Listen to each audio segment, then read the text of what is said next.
So, hello students, welcome back to online class wala. I'm your teacher.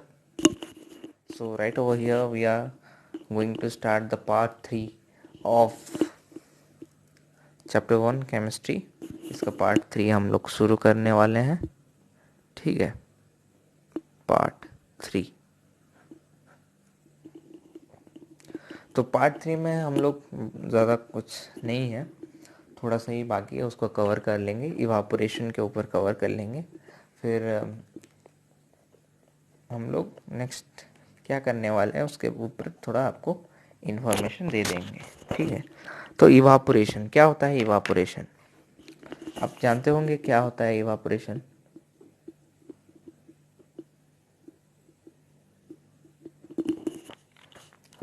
Evaporation मतलब क्या? जो हम लोग पानी गर्म करते हैं वो इवापोरेशन है? नहीं है, वो बॉइलिंग है. तो इवापोरेशन है क्या? जो नेचुरल तरीके से होता है. मान लो किसी नदी से पानी गरम गरम हो गया वो नदी, और उससे पानी वेपर्स बन के ऊपर जा रहे हैं, उसको बोलते हैं evaporation.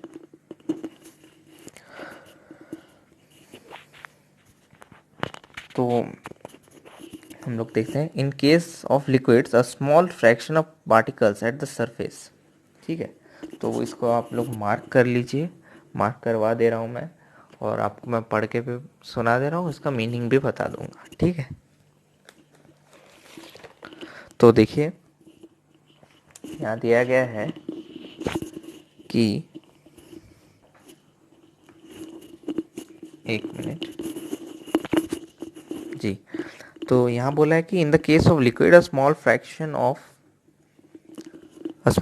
of particles at the surface having higher kinetic energy is able to break away and get converted into vapors. ठीक है, तो आप देख लो अच्छे से कि जो लिक्विड में है उनमें हायर काइनेटिक एनर्जी रहता है, तो इसकी वजह से वो लोग ब्रेक हो जाते हैं, और उनका जो अट्रैक्शन फोर्स था अट्रैक्ट करने वाला, वो टूट जाता है, तो इसकी वजह से वो वेपर बन जाता है. This phenomenon of change of liquid into vapour at any temperature below it's boiling point is called evaporation. देखो बॉइलिंग पॉइंट में क्या होता है, हम लोग उसको बॉयल करते हैं, उसको उस टेम्परेचर पे ले जाते हैं, उसके बाद वो बॉयल हो जाता है, स्टार्ट हो जाता है. लेकिन जो बॉइलिंग पॉइंट है, मान लो पानी का है, हम लोग जानते हैं 100 डिग्री सेल्सियस, तो उसके नीचे 90 डिग्री सेल्सियस में कुछ गर्म होके हवा जैसे निकला, वेपर बना, उसको बोलते हैं इवापोरेशन. तो फैक्टर्स अफेक्टिंग इवापोरेशन क्या है? तो तो ये सरफेस फेनोमेनन है. तो अगर हम लोग सरफेस को इंक्रीज कर दें, सरफेस ज़्यादा हो जाए, देखो ये सरफेस है, ठीक है, मान लो ये ऐसा सरफेस है, ये सरफेस है, तो इतने सरफेस में कितना वाटर रहेगा? ठीक है, यहाँ से इवापोरेशन हो, तो अगर मैं उसको फाड़, ये सरफेस ज़्यादा हो गया, तो यहाँ पे इवापोरेशन जल्दी होगा.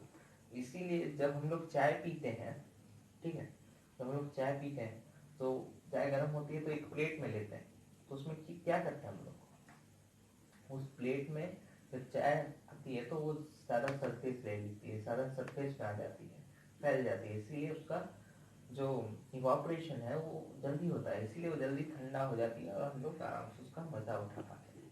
चाय वाय पीते हो? कमेंट करो, कमेंट करो, कमेंट करो, चाय पीते हो कि नहीं. तो जब हम लोग टेम्परेचर बढ़ाते हैं तो ये इवापोरेशन जल्दी होता है, क्योंकि वही काइनेटिक एनर्जी वाला फेनोमेनन, काइनेटिक एनर्जी के वजह से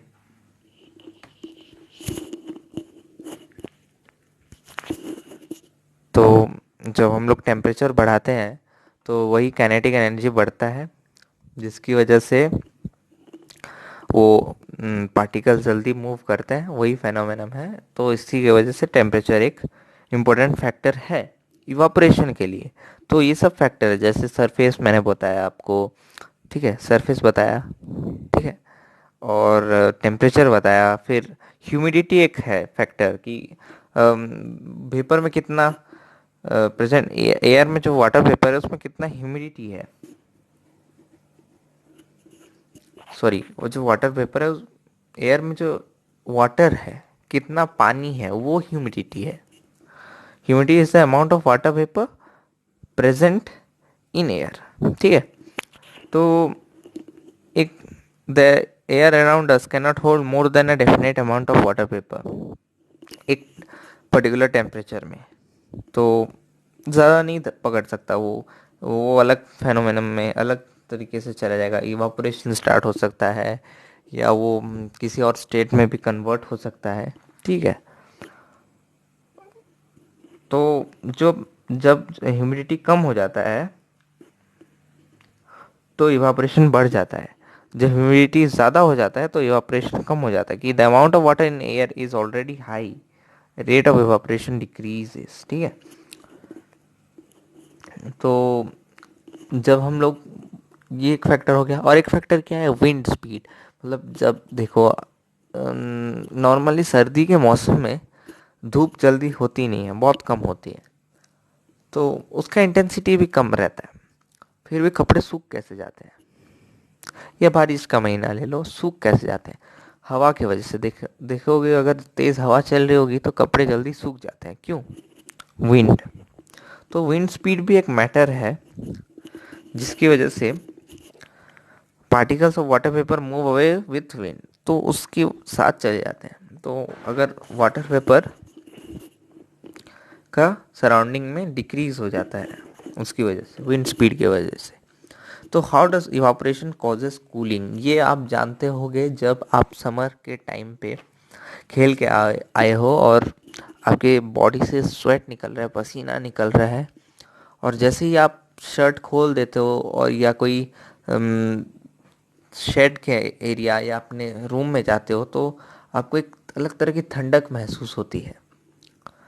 तो वो क्या होता है, जब पसीना निकल जाता है, वो जो हीट, वो जो एनर्जी लेके वो हीट के साथ कन्वर्ट हो जाता है, वेपर हो जाता है, तो वो एक कूलिंग इफेक्ट करके जाता है। ठीक है।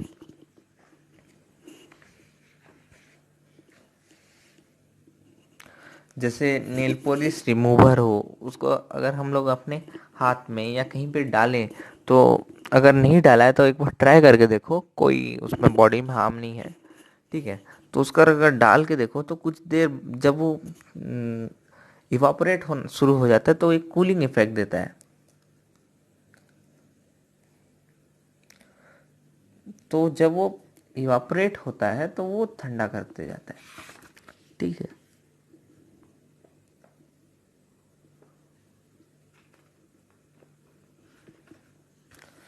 जैसे मान लो मेरे हाथ में है एसीटन गिराया, तो मेरे हाथ से एनर्जी उस एसीटन में गया, और जिस एसीटन में गया जिसकी वजह से उसमें एनर्जी गया, तो मेरे हाथ से जो एनर्जी वहाँ पे गया, मेरे हाथ में वहाँ से एनर्जी निकल चुका है, तो मेरा हाथ ठंडा हो जाता है। वही हम लोग को फील होता है। ठीक है। तो हम लोग कॉटन ड्रेस क्यों पहनते हैं, एक क्वेश्चन है, कॉटन ड्रेस क्यों पहनते हैं?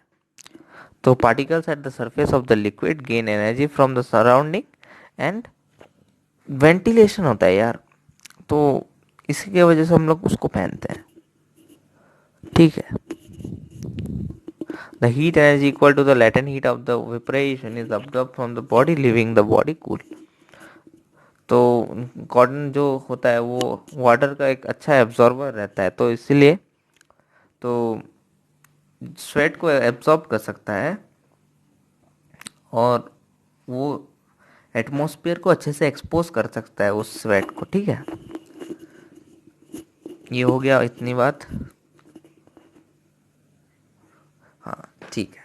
जब हम लोग ठंडी के मौसम, सॉरी गर्मी के मौसम में ठंडा पानी पीते हैं, तो मान लो उस पानी के अंदर, पानी ग्लास जो है, उस ग्लास के अंदर हम लोग बर्फ़ डाल दिए, तो कुछ देर बाद देखोगे ग्लास के बाहर वो पानी, वो जो एक ड्रॉपलेट्स रहते हैं, वो गीला हो जाता है बाहर की तरफ से। क्यों?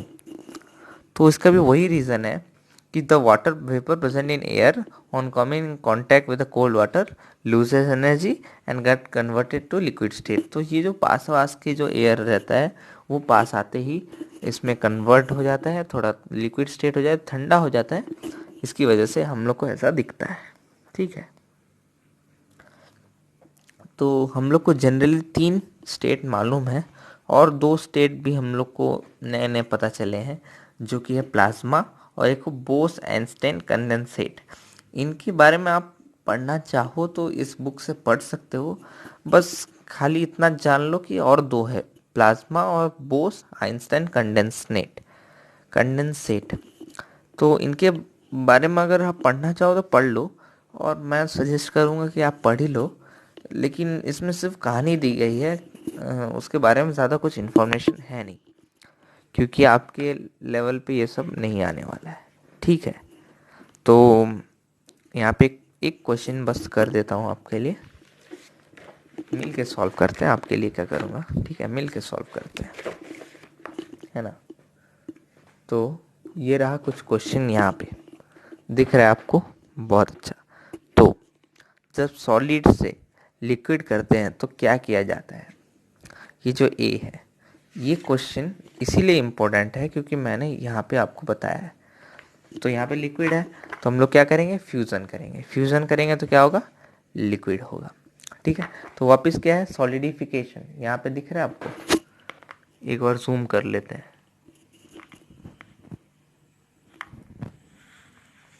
ये देखो, सॉलिडिफिकेशन, फ्यूजन। ठीक है, यहाँ पे वेपोराइजेशन, कंडेंसेशन, यहाँ पे सब्लिमेशन, सब्लिमेशन। ठीक, बहुत अच्छे, बहुत अच्छे। तो यहीं पे आप इसको भी यहाँ पे भी अप्लाई करेंगे हम लोग। ठीक है, यहाँ पे भी अप्लाई करेंगे। तो सॉलिड में हम लोग यहाँ पहले क्या करेंगे, फ्यूजन, और वापस जाने के टाइम सॉलिडिफिकेशन। लिक्विड में वैसे ही गैस करने के टाइम पहले करेंगे वेपराइजेशन, फिर आएगा कंडेंसेशन, और यहाँ पे जो है ये जो एफ और ई, ये सब्लिमेशन, सब्लिमेशन। ठीक है, तो ऐसे ही सॉल्व करो। और ये जो क्वांटिटीज़ यहाँ पे जो दिया गया है, इन सबको एक बार आप प्लीज़ चेक कर लेना, पढ़ लेना। ठीक है, तो इसी के साथ ये चैप्टर ख़त्म हुआ। 3 पार्ट्स में मैंने डिवाइड करके रखा है, चाहो तो जाके पहले 2 वीडियो भी देख लो, और चैनल पे नए हो तो सब्सक्राइब कर दो। ऐसे ही पढ़ाई की वीडियोस ही आने वाली हैं, बहुत अच्छे अच्छे कंटेंट्स लाएंगे और कोशिश करेंगे कि आपको बेस्ट दें। और बहुत ही जल्द कुछ नए नए चीज़ें भी लाने वाला हूँ। सो मेरे साथ stay tuned and stay safe. और एक बात करना चाहूँगा कि देखो, अभी पढ़ाई को पढ़ाई रखो, बाकी सब चीज़ें ऑप्शन में रखो। पढ़ाई लेकिन आप एक कंपलसरी चीज़ रखो। इसीलिए मैं जो भी बोलता हूँ उसको फॉलो करें, और कोशिश करें एनसीईआरटी के सारे क्वेश्चंस करने की। ठीक है, अभी आप 9th में हो, फिर आप 10th में भी जाओगे, तो 9th 10th के लिए स्पेशली बोल रहा हूँ कि आप एनसीईआरटी एक्सरसाइज करें और एग्जाम्पलर भी ज़रूर करें। तो इतना ही करो और सपोर्ट करते जाओ, सपोर्ट करते जाओ यार, सपोर्ट करते जाओ। बहुत मेहनत लग रही है, फिर भी मैं पूरा कोशिश कर रहा हूँ आपको बेस्ट देने के लिए। थैंक यू, तब तक के लिए all the best. Stay safe, stay home.